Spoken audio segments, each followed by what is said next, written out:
на стране Палестине струится река Иордан. На берег реки той выходит креститель святой Иоанн.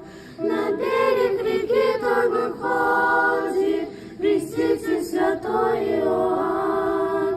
Он с виду суровый и грозный, одежду верблюжью носил, был послан в пустыню от Бога и громко о том говорил. Покайтесь, люди, покайтесь, очистите ваши сердца, и грешные души исправьте, что встретить Иисуса Христа. Однажды толпа расступилась, как будто бы кто-то вошел, как будто бы кто-то разделся и с берега в воду сошел. Зачем ты приходишь креститься? Христу так сказал Иоанн.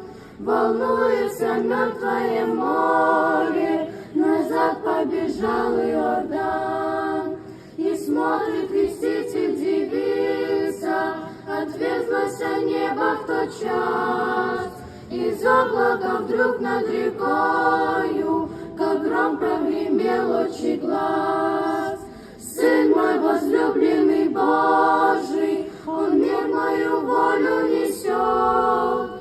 Он род человеческий грешный от гибели вечной спасет. Вся Троица ныне явилась, Отец Христа Сыном назвал.